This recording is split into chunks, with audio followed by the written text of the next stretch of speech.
Waktu itu tuh kita dengar suara Tuhan itu bilang begini, nggak percaya dong bagi kita. Cuma begitu kak. Kong itu udah perasa dia dekat, udah perasa memang dekat sekali dong tuh suara. Kita langsung tak sadar dari kita menangis dan kita menyanyi, kita langsung bilang, kita minta maaf Tuhan, kita masih manusia dan kita tahu Tuhan mampu melakukan segala sesuatu.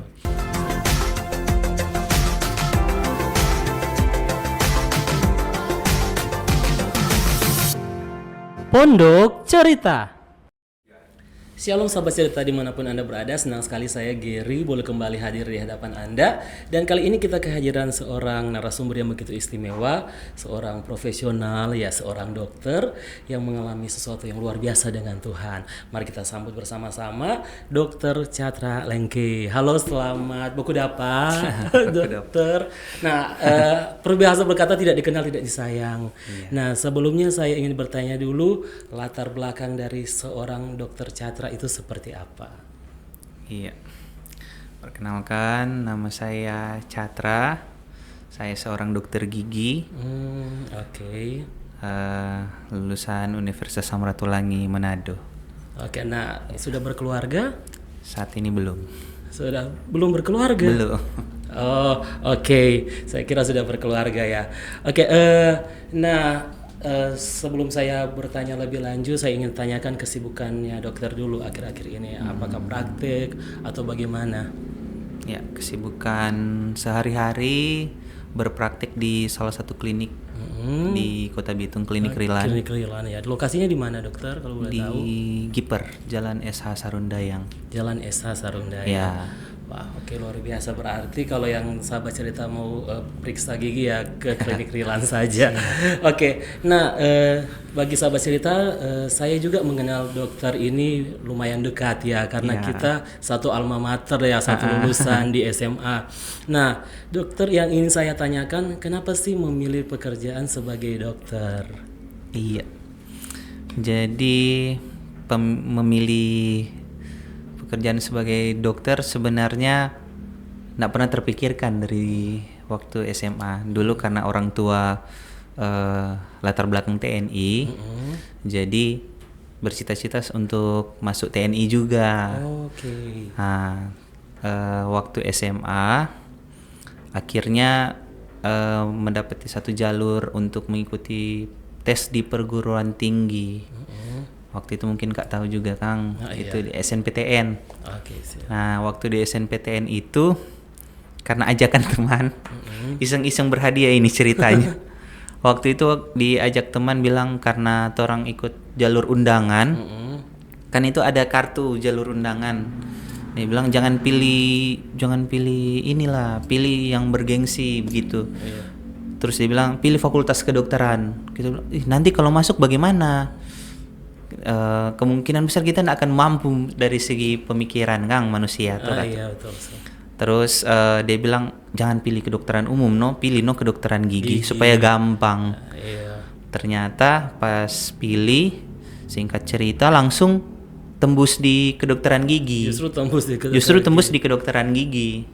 Nah, akhirnya ya berlanjut sampai kuliah dan sampai sekarang jadi dokter gigi. Puji Tuhan ya. Puji Tuhan jadi dokter gigi. Iya. Berarti rencana Tuhan dari iseng-iseng akhirnya Tuhan jadikan sama seperti firman kan, kalau Tuhan yang buka tidak ada seorang pun yang tutup. Iya. Walaupun dari iseng-iseng ya. Dari iseng-iseng akhirnya menjadi berkat di situ ya. Iya, betul. Saat ini. Nah, dokter ini saya mendengar sebelumnya saya dan tim mendengar bahwa dokter ini punya kesaksian. Karena tadi juga sempat sentil tentang orang tua ya, tentang orang tua. Katanya dokter punya kesaksian tentang pertolongan Tuhan kepada orang tua dokter. Saya ingin tanya, apa sih yang menjadi kesaksian dari orang tua dokter yang dokter alami? Ya, berbicara kesaksian, sebenarnya semua orang memiliki kesaksian. Tetapi hal yang istimewa yang boleh saya rasakan waktu tahun 2019 bulan November. Bulan 2019 November ya. Iya. Lumayan berapa tahun yang lalu sebelum Covid ya. Iya, kurang lebih 4 tahun 4 tahun yang lalu. Tanggal 23 November 2019. Kalau hari ini 19 November 2023. Jadi 23 November 2019 lalu kalau tidak salah itu tepat hari Jumat. Waktu itu posisi saya lagi di posisi masih koas. Jam 9 pagi sudah di rumah sakit gigi dan mulut Unsrat. Saya dapat telepon dari saudara yang menyatakan bahwa orang tua atau papa masuk rumah sakit. Terus kita tanya, sakit apa kok tiba-tiba masuk rumah sakit? Sebelumnya pagi-pagi masih terlihat sehat, keadaan baik-baik saja. Jam 9 tiba-tiba kita di rumah sakit lagi sementara koas. Sudah dapat telepon bahwa orang tua lagi di UGD dalam keadaan kesakitan luar biasa. Waktu itu posisi orang tua, dalam hal ini papa, hanya sendiri karena adik lagi di kuliah. Kemudian mama juga lagi ikut ke Manado posisinya. Nah, singkat cerita, waktu keadaan tersebut disampaikan kepada kami, kita langsung keluar, langsung minta izin pulang cepat dari rumah sakit untuk menjenguk orang tua di Bitung sini, di salah satu rumah sakit yang ada di kota Bitung. Nah, tiba-tiba selama hidup dengan orang tua, kita nggak pernah lihat kita papa terbaring sakit, nggak pernah, karena secara fisik, secara kesehatan orang tua kami, dalam hal ini papa, menjaga sekali. Iya, apalagi kan TNI. Iya, TNI terus kerjanya juga di rumah sakit. Jadi karena latar belakang seorang perawat, jadi tahulah sebagaimana sterilisasi kehidupan keluarganya. Dalam ini papa itu dia menjaga sekali kesehatannya, dan tiba-tiba mendengar beliau sakit, kita ndak sedikit kok bisa sakit apa begitu. Kemudian kita yang notabene dari Manado langsung ke Bitung. Sampai sekitaran pukul 10:30 itu sampai di rumah sakit yang dimana beliau itu dirawat. Posisi beliau masih di UGD, dalam ruangan, di salah satu ruangan UGD itu ada kamar khusus yang disediakan, dalam posisi teriak-teriak. Kemudian kita lihat jam, ini sudah kurang lebih 1 jam beliau katanya kesakitan. Menurut informasi dari tenaga medis yang merawat, katanya sudah disuntikan anti nyeri, sudah diberikan pertolongan, tapi dalam keadaan sakit, masih terus sakit, tidak bisa tertahankan. Sampai sudah berapa lama itu, kurang lebih dari jam 9 pagi sampai sore masih terus. Bahkan menurut salah satu dokter, ini sudah disuntikan salah satu jenis golongan obat yang sekelas morfin. Sudah sampai sekelas morfin. Sudah sampai sekelas morfin, itu sudah 2 kali disuntikan, tapi tetap rasa sakitnya tidak hilang. Nah, di fase seperti itu kita masih oke lah, masih. Tiba-tiba sudah banyak kan yang jenguk. Sekitar jam 7 malam, dari jam 5 sore sampai jam 7 malam itu banyak jemaat gereja yang datang jenguk, berdoa. Kemudian kondisi papa masih berteriak sakit. Setiap kali sadar langsung sakit, teriak-teriak. Sampai terdiagnosa pertama itu katanya cuma kram perut. Karena mendengar diagnosa yang tersebut, kita lihat anak parah-parah amat, kenapa bisa teriak-teriak seperti itu. Sampai di jam 9 malam disarankan untuk rujuk ke fasilitas kesehatan yang lebih tinggi dan lebih kompeten. Akhirnya dinyatakan untuk Rujuk berarti yang kondisinya sudah lumayan iya, istilahnya. Dan menurut dokter sudah tidak bisa ditangani di rumah sakit itu. Tapi maaf saya potong, ini sebelumnya orang tua dalam keadaan sehat kan? Iya, jadi kan kita kuliah di Manado ndak ngekos, jadi tiap hari pulang pergi. Oh, tiap hari pulang pergi. Tiap hari pulang pergi. Paginya masih sempat. Pagi masih sempat ketemu, masih biasa. Kalau pagi kan orang keluarga beston saat teduh bersama. Itu posisinya masih baik-baik saja, terlihat baik-baik saja, tapi nggak tahu kan yang dirasakan secara pribadi. Beliau merasakan apa, orang nggak tahu. Karena kebetulan beliau juga sedikit introvert untuk kami anak-anak. Nah, jadi pada saat jam 9 itu kita kaget. Nah, tadi yang kita bilang itu kaget, kenapa tiba-tiba dibilang kesakitan seperti itu. Yang Akhirnya jam 9 malam itu dirujuk. Dirujuk.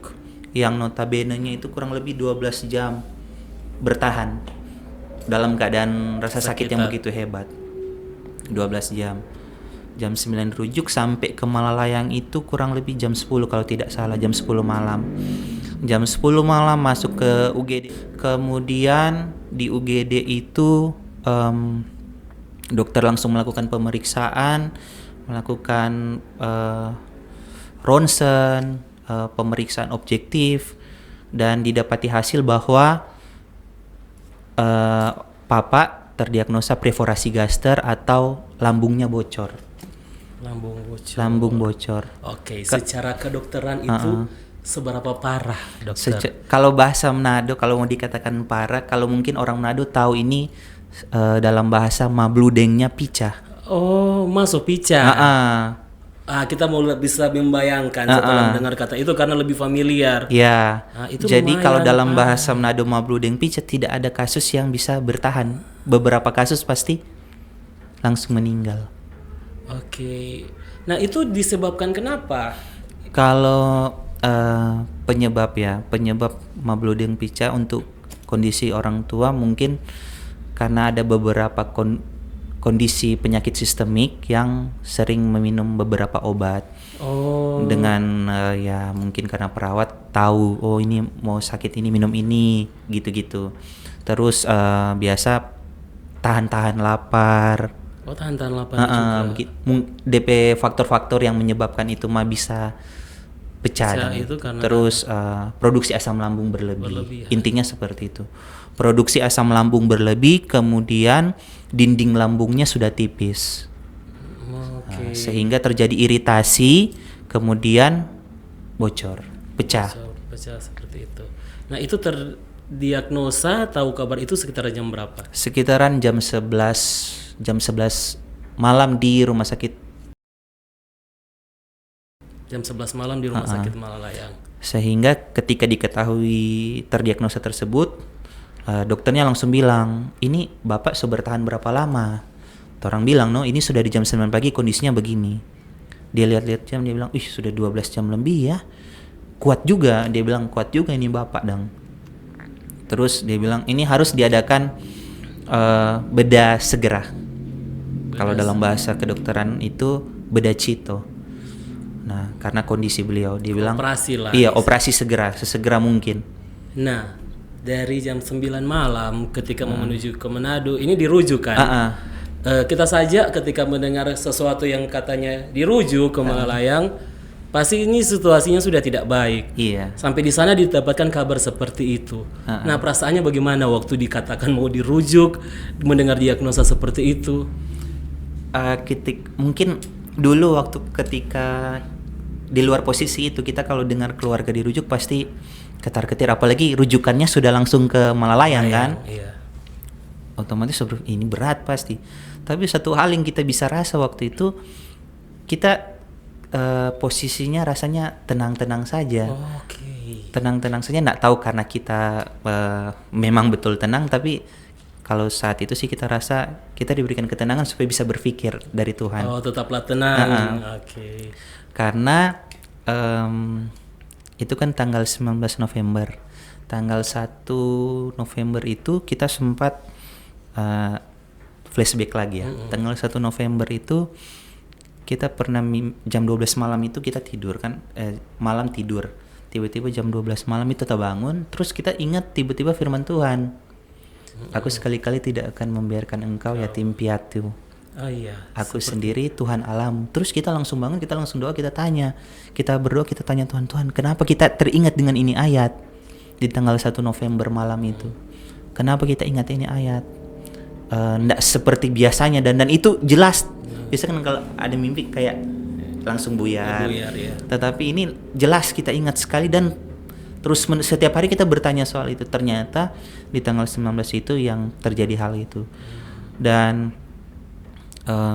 di keadaan itu ya mama panik, karena kan keadaan diketahui sudah nak baik-baik saja. Ini Catra kalau boleh tahu anak keberapa ya? Anak pertama. Anak pertama dari berapa bersaudara? 2. Cewek atau cowok yang kedua? Adik itu cowok. Cowok. Ya. Anak pertama ya. Oke. Jadi pada saat perujukan kan mereka minta persetujuan dari pihak keluarga. Jadi mama menyerahkan penuh ke kita untuk membaca dan membaca terkait segala bentuk resiko. Dokternya juga menjelaskan bahwa resiko yang paling fatal untuk terjadi hal ini adalah kematian. Oh, jadi oh ya dokter, kita tanya waktu itu, dok, kalau nggak dioperasi bagaimana? Ya kalau nggak dioperasi ya bisa saja Papa nemu tahan, no, terus menerus rasa kesakitan sampai ya meninggal juga. Oke, jadi ini ibaratnya maju kena mundur kena. Dua-dua resiko ada. Dua-dua resikonya sama. Nah, jadi akhirnya kita jelaskan ke pihak mama bahwa resikonya seperti itu, tetapi kalau orang nggak operasi juga resikonya sama. Jadi kita bilang ya orang operasi saja sambil berdoa. Singkat cerita, dokter jam 11 itu dia tanya minum terakhir jam berapa. Minum makan terakhir jam berapa. Dia mengasumsikan itu terakhir jam 10 ketika sampai di UGD rumah sakit. Sehingga memutuskan waktu kurang lebih 5 atau 6 jam baru mau operasi. Karena kan mesti puasa, mesti apa dulu toh. Kemudian didapati waktu yang tepat itu untuk operasi sekitaran jam 5 subuh. Berarti esoknya. Iya, DP besok tanggal 20 November. Didapati hasil tanggal 24 November. Didapati hasil jam 5 subuh untuk operasi. Kemudian jam 5 subuh sudah operasi masuk. Waktu itu karena akhirnya masuk jam 6. Pas masuk jam 6 kita sempat tanya ke perawat dan tim dokternya, kita tanya waktu itu, kita bilang, dok, ini berapa lama kira-kira mau operasi yang seperti ini? Tuh dokter bilang ini paling lama 1,5 jam. Dia bilang begitu, 1,5 jam. Kita ya karena itu kita bilang mungkin kasih estimasi waktu ya 2 jam lah, selesai jam 8. Kita berpikir begitu. Waktu itu kita duduk di depan pintu ruangan operasi. Jadi kayak contoh ini pintu ruangan operasi, kita duduk di lantai cuma lihat-lihat, no. Waktu itu di Bedah Cito, rumah sakit Malang yang di lantai 3 kalau nggak salah. Kemudian jam 6 proses operasi berjalan. Jam 8 dokternya keluar. Panggil tuh orang. Keluarga dari Bapak Yopi mana? Ya, panggil waktu itu kita sama tapi mama. Panggil waktu itu dokternya menjelaskan. Pertama dia bilang, ini keluarga ya? Oh iya. Iya, jadi begini Ibu. Jadi waktu masuk dijelaskan pertama waktu masuk Bapak kondisi begini Kang. Iya. So sering Bapak begini. Waktu itu orang bilang enggak pernah mengeluhkan rasa sakit, bahkan sakit mah enggak pernah. Sakit mah enggak pernah mau mengeluh sakit mah begitu Oh, dia bilang ini kok orang operasi. Dia mulai dengan suatu pendekatan dulu. Pembicaraan pendekatan yang kita tangkap di bahasa ini lain. Kita langsung bilang, "Dok, langsung to the point." Dia langsung to the point, dia bilang, "Bapak kondisi jelek." Dan orang berusaha. DP bahasa sebegitu. Kita karena tapi mama dengar bahasa begitu, tapi mama langsung down. Dan waktu itu dokter langsung memutuskan, intinya kondisinya jelek. Tiba-tiba kita mama langsung balik ke ruangan tunggu. Kemudian dapat panggil di perawat. Menyediakan segala bentuk persiapan apa ini kalau boleh tahu? Itu tulisan dikasih kertas kecil. Salah satunya yang disediakan itu adalah kain tutup. Kain sudah sampai seperti itu. Itu masih ada, kita masih simpan di foto. Sudah ada persiapan kain tutup. Dan kita kembali ke tapi mama cuma bilang kalau terjadi sesuatu Papi, Mami juga ya enggak, secara hubungan suami istri enggak terima. Jadi bisa saja Mami baku iko begitu bahasanya. Bilang seperti itu. Secara manusia kita yang dengar langsung down, no, kita. Ini posisi masih dalam sementara operasi. Kemudian kita nggak mau kasih tunjuk, kita menangis, kita sedih, kita balik lagi ke depan pintu tunggu, kita menangis, kita menangis, kita cuma bilang ke Tuhan, Tuhan kita tahu Tuhan yang bertanggung jawab atas tapi hidup. Di saat kita komitmen mau melayani Tuhan, di saat kita menyerahkan penuh tapi hidup pada Tuhan, kita tahu Tuhan bertanggung jawab. Ketakutan ya ada, saat itu ada ketakutan karena kita posisinya masih koas. Kemudian posisi tapi adik lagi waktu itu baru selesai kuliah. Notabene-nya tapi bapak satu-satunya pembiaya keluarga utama. Jadi cuma tapi bapak yang kerja. Jadi semua itu sudah muncul di Iya, muncul di apa yang akan terjadi. Rasa ketakutan itu mulai menghantui satu persatu. Kemudian kita cuma bilang kita nyenak mau mengeluh. Waktu itu kita duduk sambil menangis, kita bilang kita nyenak mau mengeluh. Kita tahu Tuhan mampu melakukan segala sesuatu dan kita tahu Tuhan pekerjaan itu sempurna. Nggak ada yang setengah-setengah. Kalaupun mau terjadi sesuatu pada Papa, ya kita tahu Tuhan bertanggung jawab.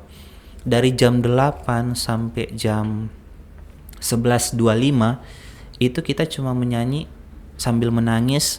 Kita cuma menyanyi itu, segala perkaraku kuserahkan padamu, Allah pembelaku, segala khawatirku ku taruh di kakimu, Allah pemeliharaku. Kita nak sadar itu kurang lebih berapa jam, dari jam 8, 9, 10, 11, kurang lebih 3 jam setengah. Tiba-tiba di satu fase kita menyanyi dan menangis, yang kita melepas semua kita keluh kesah, yang nak mau mengeluh dang, cuma mau yakin dengan Tuhan perbuatan. Di 11.25 itu kita dengar suara Tuhan. Waktu itu tuh kita dengar suara Tuhan itu bilang begini, nggak percaya dang bagi kita. Cuma begitu kak. Kong itu udah perasa dia dekat, udah perasa memang dekat sekali dang tuh suara. Kita langsung tak sadar dari kita menangis dan kita menyanyi, kita langsung bilang, kita minta maaf Tuhan, kita masih manusia dan kita tahu Tuhan mampu melakukan segala sesuatu. 11.25 itu kita masih ingat karena itu kita lihat jam ini kok. Okay. Jadi jam ini kita masih pakai dan itu karena mengingat hal itu. Jadi waktu kita dengar, kita bilang, oh Tuhan kita mau tapi Bapak keluar 5 menit lagi. 11.25 itu kita lihat begini tuh pintu 11.25. Tepat pukul 11.30 Kak. Peta ganti ini detik dang. Menit tak ganti 11.30 itu pintu operasi terbuka. Itu pintu operasi terbuka, kemudian kita Bapak keluar. Bapak keluar dalam waktu itu sebelum keluar kita kan berdoa, kita mau tapi Bapak keluar dalam jangka waktu 5 menit lagi. 5 menit lagi kita mau tapi Bapak keluar dalam keadaan sehat, koma atau meninggal pun kita siap terima Tuhan. Sudah siap seperti itu. Kita bilang begitu. 11.30 keluar, pintu terbuka tapi Bapak keluar dalam keadaan koma. Dalam keadaan koma. Bagaimana respon waktu itu? Waktu dalam keadaan koma, secara hati anak ya hancur lihat tapi Bapak keluar dalam keadaan tidak sadar koma ini. Jadi dalam keadaan ya nggak pernah lihat posisi orang tua yang menjadi role modelnya kita, yang menjadi yang selalu ketika di saat orang lemah tapi Bapak kuat-kuat. Nggak pernah lihat mau sakit-sakit atau apalagi dalam keadaan koma begitu. Hancur Cuma satu hal yang kita percaya waktu itu, Tuhan selalu lakukan pekerjaan sehingga keluar dalam keadaan koma. Sampai di situ sempat bertanya-tanya enggak Tuhan, atau memang sudah siap, atau sempat Tuhan ini koma ya, kok bisa seperti waktu itu kita posisi, kita pemikiran enggak ada sedikit pun mau mungkin cuma sampai sini, enggak. Justru kita pikiran panjang. Kita coba pikir fase kesembuhan. Sudah mengimani seperti itu. Karena kita yakin, tapi Tuhan mampu melakukan segala sesuatu dan kita tahu DP pekerjaan itu sempurna. Nggak ada yang setengah-setengah. Walaupun sudah sempat menyuruh persiapan kain penutup. Iya, kain tutup. Dan itu ada cerita lagi setelah Bapak keluar dari ruangan HCU itu, ada cerita lagi yang dokter itu bercerita langsung bahwa ada satu kondisi memang ternyata Bapak sudah ada. sudah nol di atas meja operasi. Nah, pada saat keluar itu masuk ke ruangan habis operasi itu kan ruangan HCU namanya. Jadi kalau dalam tingkat itu ada ICU, ada HCU. Jadi HCU itu High Care Unit, ruangan perawatan post OP yang paling tinggi, no. Nah, di situ dokternya bilang, oh ini kondisi bapak nanti sadar 5 hari lagi. 5 hari. Karena lihat kondisi bapak begini. Oh kita bilang, oh iya. Dan dia bilang, no, kondisi bapak, kalau coba lihat Jo, coba lihat Jo sana. Itu kan cuma alat. Jadi pernafasan ventilator, detak jantung dipacu dengan obat. Jadi kalau itu dicabut, kalau ndak ada menurut bantuan dokter itu, iya ndak ada ventilator, ndak ada apa itu obat suntik untuk pacu jantung itu ya kemungkinan tidak bisa bertahan. tidak bisa bertahan setelah operasi. Jadi itu memang didukung oleh alat itu. Iya, ya, dalam bahasa itu dokter bahasanya begini. Jadi bapak kondisi ini cuma 10%, 90%-nya alat. Tetapi hati kecil selalu bilang, iya menurut manusia. Tetapi for Tuhan, dokter itu cuma mengerjakan 10%, 90%-nya Tuhan. Itu selalu ada apa? Penghiburan sendiri di dalam hati, Dang. Ketika mendengar statement, ketika mendengar 5 hari lagi nanti sadar, bapak kondisi jelek, operasi torang so berusaha, kemudian 90% ini alat. Tetapi ada fase yang dimana Tuhan selalu hibur, nggak begitu Catra. Ini, ngana lihat Jo nanti, selalu terdengar itu Dang dalam hati, terdengar selalu di telinga. Nanti ngana lihat Jo bagaimana Tuhan pekerjaan itu selalu sempurna. Kan yang kita yakini Tuhan pekerjaan sempurna, enggak setengah-setengah. Betul, jadi apa yang orang yakini, apa yang orang imani itu yang terjadi. Dan kita meyakini bahwa Tuhan pekerjaan sempurna. Dan itu yang dia buktikan. Pada satu fase itu sudah. Tiba-tiba setengah 6 sore, itu kan keluar operasi sekitaran jam 12. Setengah 6 sore orang dapat panggil keluarga. Jadi keluarga itu ada ruangan tunggu sendiri. Karena kan nggak boleh tunggu di ruangan tersebut. Iya, betul. Ada perawat yang jaga 1x24 jam. Kemudian jada pepanggih. Biasanya kalau jada pepanggih itu 2. 2, iya betul sekali. Kemungkinan terbaik dan kemungkinan terburuk. Kemungkinan terbaik, kemungkinan terburuk. Dan sepanjang orang bertunggu situ, keluarga-keluarga lain selalu mendengar kemungkinan terburuk. Selalu jada pepanggih keluarga A. Mari, sudah pagandeng. Kage di perjalanan menuju ke ruangan itu semenangis. Tiba-tiba keluar dengan berangkar, dengan tempat tidur itu, dengan keluarga yang dirawat sudah dalam keadaan meninggal. Drop lah pasti ya. Iya, jadi setiap kali dapat dengar suara perawatmu menuju ke ruangan tunggu, selalu aduh siapa keluarga ini, begitu Dang. Dan tiba-tiba waktu 5:30 jadi dapat panggil itu keluarga dari Bapak Yopi. Mari, kita lihat-lihat perawat, dia nak mau bicara, dia panggil masuk di ruangan HCU, terus dia bilang, Bapak so sadar. Dan itu jadi suatu sukacita besar ketika apa yang torang darasakda harapkan, yang pekerjaan Tuhan itu sempurna, kemudian yang Tuhan selalu bilang nanti ngena lihat Jo, nak mau begitu itu. Dan menurut kajian kedokteran yang nanti sadar 5 hari, kondisi tubuh hanya 10% karena 90%-nya tadi alat atau obat. Kong jam 5:30 tadi yang notabene-nya cuma 5 jam. Dari kajian 5 hari Tuhan bikin cuma 5 jam. Bapak boleh sadar, dan menurut orang ini kata ada hanya efek obat. Efek ketika di anestesi, kong mau peningkatan fase kesadaran, itu kata DP efek obat. Jadi orang saya tidur ulang. Cuma orang just sampaikan progres keluarga yang dirawat ke pihak keluarga yang menunggu. Orang sampaikan. Tiba-tiba DP besok jam 4 subuh ada keluarga yang menangis lagi. Aduh, jadi drop lagi. Aduh. Oh, jadi belum selesai. Belum selesai. Karena kan fase kritis masih berjalan. Itu hari Minggu subuh ada salah satu pasien yang meninggal lagi. Orang lagi langsung tak bangun. Aduh. Melakukan saat teduh, kemudian jam 12 siang 12 siang hari Minggu itu tanggal 25 dapat panggil kong dapat bilang Papa so sadar penuh. Bagaimana perasaan waktu itu Luar biasa. Bapak so sadar penuh. Papa iyo jadi waktu lihat Papa itu luar biasa sekali no, bahwa apa yang Tuhan janjikan nggak setengah-setengah no dia bikin begitu dang. Kemudian setengah 12 siang itu hari Minggu orang dipanggil, kau bilang panggil ya Bapak saya sadar. Itu nanti Papa mau bangun sendiri. Betul no orang panggil. Kemudian pas sadar Papa menangis. Dokter datang, dokter bilang ini Papa nak boleh langsung mau ke ruangan rawat inap. Jadi Papa itu harus dari HCU kata mau ke ICU dulu.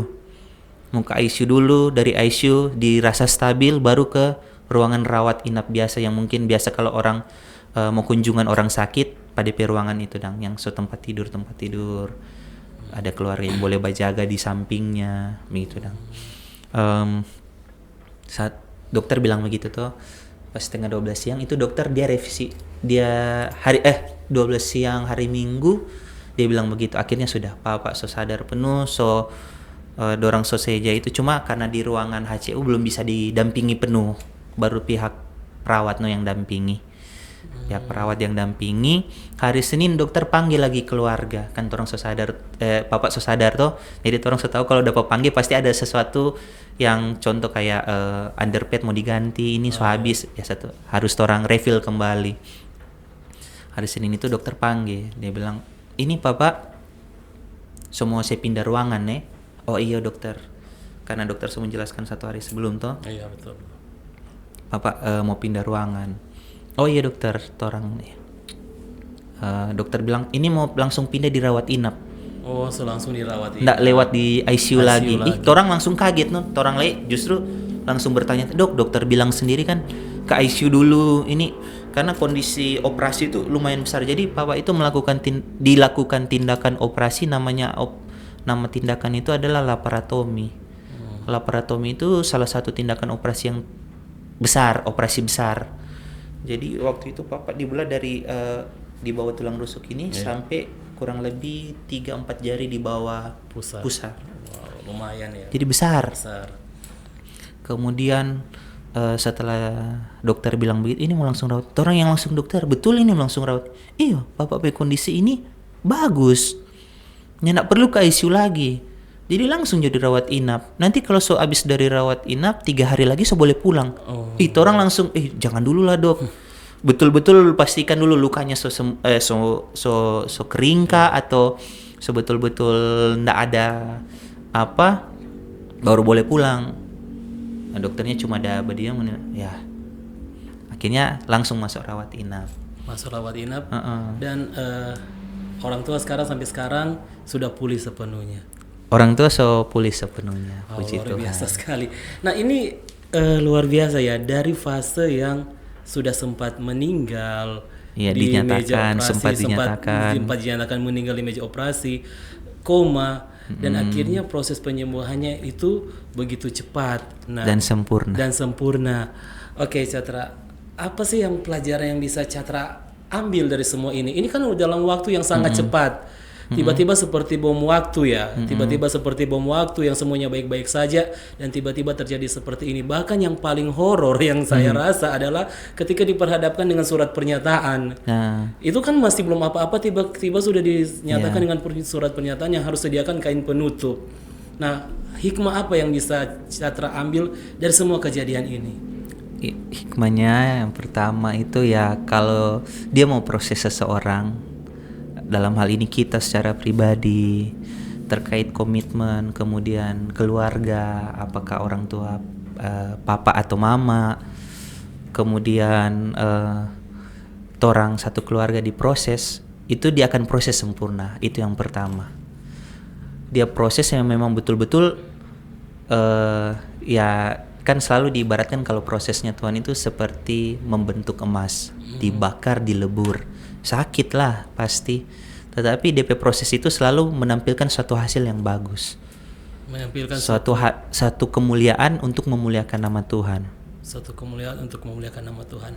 Ada tidak yang berubah dari catra pandangan hidup atau perilaku atau hubungan dengan Tuhan selepas kejadian ini? Ya, jadi terkait dengan kejadian itu kita langsung merubah persepsi terkait dengan bagaimana pertolongan Tuhan. Yang kadang mungkin beberapa kasus selalu dikaji dengan teori kedokteran. Aduh, ini kayaknya so susah. Ini kayaknya nggak ada jalan lain. Tetapi dari situ kita memahami bahwa ada kuasa yang tak terbatas, ada kuasa yang selalu bekerja secara sempurna, dan hal itu yang kita buktikan. Yang kan kebetulan Papa juga kena asam urat, yang mengakibatkan itu kalau orang asam urat selalu ada benjolan-benjolan di persendiannya. Dalam bahasa kedokteran itu tofus. Selalu ada tofus di sendi-sendi, entah di sendi-sendi pangkal jari ini, atau di sendi sini, atau di mata kaki, atau di daerah sendi-sendi. Pokoknya di persendian itu selalu timbul itu bendolan-bendolan atau tofus-tofus ini. Waktu Papa operasi itu masih ada. Dan fase penyembuhan sampai itu tofus-tofus ini hilang. Yang menurut dokter, dokter lalu yang sempat menangani asam uratnya Papi, itu bilang, oh kalau sopica itu tofus itu sempat pecah. Nah, secara teori tofus ini kalau pecah sudah bisa menutup, sudah bisa tak tutup kata. Nah, pada posisi itu Papi itu DP tofus waktu pecah menutup, dan ketika terjadi proses penyembuhan pasca operasi itu sampai itu tofus hilang. Yang notabene tangannya itu dulu kan karena ada benjolan itu tofus di telunjuk kanan kalau tidak salah, itu sampai itu tangan sudah bisa lurus begini, selalu sudah kancing begini. Pada saat fase penyembuhan pasca operasi sampai tuh jari itu tuh tofus hilang, jari so kembali penuh, so bisa berfungsi secara penuh. Berarti Tuhan itu melakukan segala sesuatu sempurna ya. Iya. Bahkan hal-hal yang orang tidak pikirkan di luar kajian teori bisa sembuh. Oke. Dan untung waktu itu Catra tidak dalam posisi mengeluh ya, karena kan kebanyakan orang ketika hidup baik dengan Tuhan, hidup takut dengan Tuhan, bahkan tadi bilang paginya sempat beston dan tiba-tiba sorenya kejadian seperti itu, untung tidak menyalahkan Tuhan. Siapa begini dan istilahnya orang begini, untung waktu itu tidak sempat terpikirkan seperti itu ya. Terlontarkan kata mengeluh ya puji Tuhan waktu itu.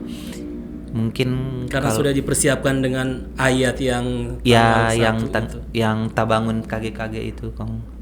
Jadi sempat bukan mempersiapkan diri sih, sempat bertanya-tanya terus, Tuhan apa so ini.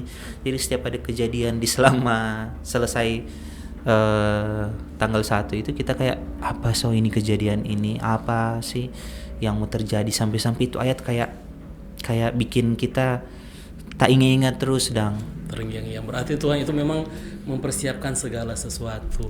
Bahkan yang saya salut Catra itu, dokter itu sempat bilang kasih keluar kita Papa 5 menit lagi dalam kondisi apapun, dalam kondisi sadar, koma, bahkan kondisi terburuk sekalipun, meninggal. Berarti walaupun terjadi kondisi terburuk sekalipun, berarti Catra sudah siap karena kita tahu siapa yang bertanggung jawab dalam kita hidup. Oke, luar biasa. Jadi iman tertinggi itu adalah ketika orang sudah tidak lagi mengeluh dan menerima apapun rencana Tuhan dalam orang hidup. So betul-betul ya kita bukan mengatakan kita iman itu so tinggi ndak. Namanya kita dalam proses juga. Kita menyerahkan diri untuk diproses. Ketika kita menyerahkan diri untuk diproses, kita tahu konsekuensinya pasti ada sesuatu hal yang kita siap terima untuk sakit, karena kan mau diproses untuk seperti tadi yang kita jelaskan untuk yang emas. Emas itu mau menjadi sebuah emas yang berkilau itu prosesnya luar biasa, dibakar, dilebur. Jadi intinya orang mau diproses. mau diproses. Oke, luar biasa ya. Tidak terasa perjalanan perbincangan kita, kesaksian kita ini sudah lumayan panjang ya, padahal terasa di sini hanya baru rabu-rabu. Oke. Nah, saya ingin bertanya kepada dokter. Tadi saya mendengar banyak sekali yang dokter sampaikan, mendengar suara Tuhan, Tuhan berbicara seperti ini. Nah, apa sih yang dokter rasakan atau apa sih pandangan dokter terhadap Tuhan itu secara pribadi? Apakah dia seperti seorang ayah? Apakah dia seperti seorang sahabat sehingga bisa menjalin hubungan yang sangat dekat seperti tadi? Kalau kita melihat Tuhan itu, kita rasa Tuhan itu seperti ayah, seperti guru, seperti sahabat. Ada saat fasenya kadang orang mau belajar sesuatu, Tuhan kita bagaimana nih, Tuhan juga yang proses, bagaimana Tuhan yang atur. Sampai kadang biasa kan dulu mungkin sedikit ada sikap-sikap yang seperti pemaraju. Kita bilang Tuhan proses kok kita supaya kita sudah mau meraju atau sudah mau ada hal-hal yang Tuhan inginkan proses. Tiba-tiba langsung diperhadapkan dengan satu fase yang suka sekali mau meraju tapi diperhadapkan terus menerus dengan hal yang berpotensi orang meraju. Tapi setelah orang lewati hal-hal tersebut ternyata sudah seperti itu. Dengan caranya yang ajaib, dengan caranya yang kreatif. Kita selalu bilang Tuhan itu kreatif. Kadang hal yang orang tak terpikirkan dia bikin, dan itu menjadi kadang hal yang kreatif, bikin terpesona. Ada fase kita kadang kalau mau rasa kebaikan Tuhan itu kadang tak tahu, aku tiba-tiba mau menangis. Tuhan luar biasa, Tuhan bikin kang kreatif sekali seperti itu. Wow. Jadi itu sahabat cerita ya, kalau Tuhan itu seperti ayah, Tuhan itu seperti sahabat, Tuhan guru, itu memiliki kreativitas, bahkan kita bisa tertawa dengan apa yang Tuhan buat, bahkan juga bisa menangis saking terpesonanya. Oke, nah kita akan masuk di sesi-sesi terakhir ini pertanyaan kita. Nah, apa sih yang harapan ke depan dari seorang dokter Cahtra ini dalam kehidupan ini? Harapannya ya ke depan sering yang kita sadari bahwa kita profesi ini hanya alat. Kita menjadi seorang dokter gigi. Sebenarnya kalau membicara kesaksian dari A sampai habis sampai detik ini tuh panjang sekali. Cuma menarik kesimpulan sedikit untuk terkait profesinya kita. Kita dokter gigi, bukan cuma hanya sih. Kita dokter gigi. Kita merasa kita ini dokter gigi itu alatnya Tuhan. Kita saling cerita juga ke teman-teman, tapi cewek, kalau torang, kenapa kita bisa masuk ke dokter gigi? Ternyata ada satu hal kecil yang Tuhan mau ajarkan kita mengerti betul arti fungsi alat. Karena kan tindakan seorang dokter atau dokter gigi itu selalu dibarengi dengan sebuah tindakan yang menggunakan alat. Apalagi dokter gigi. Kenapa kita bisa bilang kita ini alat? Tang gigi itu kalau ndak ada tangan dokter gigi yang pakai, nyak mau baca butang, betul ndak? Betul. Begitulah kita. Untuk orang semua di sini yang berprofesi dalam torang pekerjaan, torang cuma alat. Ketika torang sadar betul bahwa torang ini hanya alat, torang tahu bahwa harus ada tangan yang mau pakai patorang. Dan menjadi sebuah alat, apakah torang ini berfungsi secara maksimal atau tidak? Jadi kita selalu bilang Tuhan pakai kita sebagai alat yang berguna dan berfungsi untuk kemuliaan nama Tuhan. Mungkin kalau di tangan Tuhan yang pakai itu orang sebagai alat, nggak ada satu kasus pun yang tindakan kedokteran yang orang bilang aduh ini orang pakai keberhasilan. Nggak. Orang sadar betul bahwa orang cuma alat. Yang berhasil itu tangan yang pakai orang. Contoh kayak kita dokter gigi, kita mau cabut gigi, kita mau bilang ini alat yang bagus. Nggak tuh, pasti dokter giginya. Begitulah kita sebagai dokter gigi hanya alatnya Tuhan. Ketika sebuah tindakan yang kita lakukan itu berhasil, itu bukan karena kita, tetapi karena tangan yang pakai kita. Seperti itu. Luar biasa ya. Jadi kalau jadi alat haruslah mau dipakai. Selalu mau dipakai. Kalau alatnya mau dipakai, menjadi alat yang tidak berguna. Ya, betul sekali. Ya, satu pelajaran yang saya dapatkan hari ini. Oke, bagi dokter ada ayat emas enggak yang ingin dibagikan, ayat emas? Iya, jadi untuk ayat emas karena tadi yang kita singgung itu, Hmm. aku sekali-kali tidak akan membiarkan engkau yatim piatu, aku sendiri Tuhan Allah. Oke, siap. Nah, ada enggak pesan kepada sahabat cerita yang mungkin sedang menghadapi masalah atau dia sudah mau menyerah dengan masalah, mungkin ada pesan dari dokter supaya tetap kuat dalam menghadapi masalah. Silakan. Iya, untuk Sahabat cerita. Sahabat cerita yang ada di luar sana, ketika orang menghadapi masalah, yang pertama jangan mengeluh. Oke.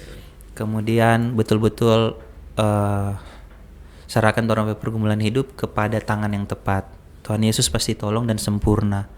Dan bagi teman-teman di luar sana yang mungkin sempat berpikir ini kita hanya jadi seperti ini, mungkin dalam terkait profesi. Oke. Contoh ada yang kita cuma bekerja seperti A, kita cuma bekerja seperti B, Nyandak seperti dia. nyandak seperti dia. Orang harus sadar bahwa orang ini hanya alat. Ketika orang sadar betul orang ini alatnya Tuhan, pasti Tuhan mau pakai. Kadang beberapa stigma yang selalu beredar bahwa pelayanan itu hanya di dalam gereja. Di luar sana untuk mau melayani Tuhan harus dalam tanda kutip singers, bahotbah, pemain musik, banners, rebana. Itu semua sebenarnya hanya stigma. Iya, stigma. Tetapi ketika orang sadar betul orang berprofesi sebagai apa, orang sadar betul orang hanya alatnya Tuhan, mau jadi dokter, mau jadi guru, mau jadi tukang ojek sekalipun, mau jadi petani, ketika orang sadar bahwa orang alatnya Tuhan, orang serahkan orang hidup untuk Tuhan, dan Tuhan mau pakai untuk kemuliaan nama Tuhan dibesarkan, Injil tersampaikan. Jadi dengan orang sadar betul bahwa fungsi sebagai alat berfungsi untuk menjadi pekabaran Injil, nama Tuhan dipermuliakan. Oke, luar biasa. Jadilah alat yang tepat, jadilah alat yang berguna, dan yakin kalau di datangan Tuhan pasti Tuhan akan membuat Pasti kita berguna, hasilnya dan ada. sempurna. Ya. Oke, wah terima kasih ya Dokter Catra sudah hadir di sini. Sekalian juga kita reunian ya, karena sudah lama tidak baku dapa. Iya. Oke, dan terima kasih sekali lagi sudah datang di sini. Sama-sama. Satu kehormatan akhirnya boleh mendatangkan Dokter Catra di sini, dan saya yakin dan percaya pasti kesaksian yang Dokter Catra sampaikan bisa bermanfaat bagi sahabat cerita. Terima kasih juga sudah memberikan kesempatan menceritakan kebaikan, kasih karunia Tuhan dalam kehidupan secara pribadi keluarga. Oke, luar biasa. Oke, dan sahabat cerita, demikianlah podcast kita pada hari ini. Sekali lagi saya yakin dan percaya teman-teman semua yang di luar sana mungkin mengalami masalah bisa belajar banyak dari kesaksian yang Dokter Catra berikan. Dan bagi sahabat-sahabat cerita yang ingin mengirimkan permohonan doa, bisa kirimkan di nomor yang ada di bawah sini. Dan akhirnya saya Gary dan Dokter Catra pamit dari hadapan sahabat cerita semua, dan sampai jumpa di podcast selanjutnya. Tuhan Yesus memberkati. Tuhan Yesus memberkati.